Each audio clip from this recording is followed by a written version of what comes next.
Welcome to my channel. எல்லோரும் எப்படி இருக்கீங்க? எல்லோரும் நல்லா இருப்பீங்க அப்படின்னு சொல்லி நம்புகிறேன். கார்த்திகை தீபம் சீரியலில் டிசம்பர் 23 எபிசோட் பிரி தான் பார்க்க போகிறோம். அதுக்கு முன்னாடி நம்ம சேனலை சப்ஸ்கிரைப் பண்ணாதவங்க சப்ஸ்கிரைப் பண்ணுங்கள். பக்கத்தில் இருக்க பெல் ஐக்கானையும் கிளிக் பண்ணுங்கள். அப்போ தான் நான் போகிற ஒவ்வொரு வீடியோஸும் உங்களுக்கு நோட்டிஃபிகேஷனாக வரும் ஃப்ரெண்ட்ஸ். என்ன நடக்குதுன்னு பார்த்தீங்கன்னா, நம்ம சாமுண்டீஸ்வரி வழக்கம் போல் வேலையை ஆரம்பிச்சிட்டாங்க. கார்த்திக்கும் ரேவதிக்கும் டிவோர்ஸ் வாங்கி தரணும் அப்படின்னு சொல்லிட்டு முடிவு பண்ணி லாயரை வீட்டுக்கு வர சொல்லியிருக்காங்க. ரேவதியை கூப்பிட்றாங்க. ரேவதியும் என்னம்மா அப்படின்னு சொல்லிட்டு கேட்குறாங்க.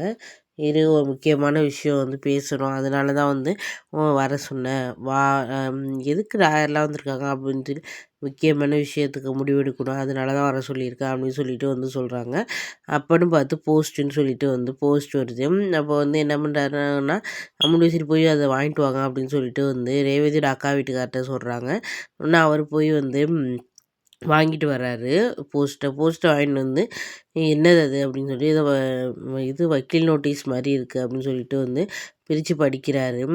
பிரித்து படித்து பார்த்தா அதில் மாப்பிள்ளை தான் நோட்டீஸ் அனுப்பியிருக்காரு.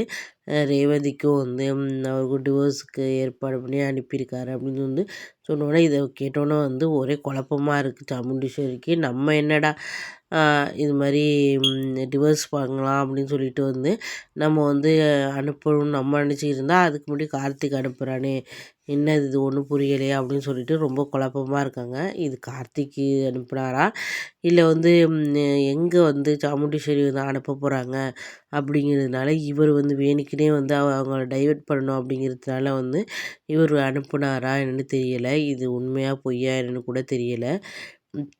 ஒருவேளை ரேவதிக்கும் கார்த்திக்கும் டிவோர்ஸு வாங்கி தரலாம் அப்படின்னு சொல்லிட்டு சாமுண்டீஸ்வரி பிளான் பண்ணதை முன்னாடியே தெரிஞ்சு ஒருவேளை இப்படி ஒரு முடிவு எடுத்துட்டாரோ அப்படின்னு தோணுது. அதை எப்படியாச்சும் ஸ்டாப் பண்ணணும். அப்போ தான் நம்ம 2 பேரையும் சேர்த்து வைப்பாங்க அப்படிங்கிற முடிவில் கூட கார்த்திக் எடுத்திருக்கலாம். என்னன்னு தெரியல, பொறுத்திருந்து தான் பார்க்கணும் ஃப்ரெண்ட்ஸ். அது ஓகே, நெக்ஸ்ட் எபிசோடில் என்ன நடக்குது அப்படின்னு சொல்லிட்டு நெக்ஸ்ட் வீடியோவில் பார்க்கலாம். மறக்காமல் நம்ம சேனலை சப்ஸ்கிரைப் பண்ணுங்கள். பக்கத்தில் இருக்க பெல் ஐக்கனையும் கிளிக் பண்ணுங்கள். அப்போ தான் நான் போகிற ஒவ்வொரு வீடியோஸும் உங்களுக்கு நோட்டிஃபிகேஷனாக வரும் ஃப்ரெண்ட்ஸ். பாய், தேங்க்யூ.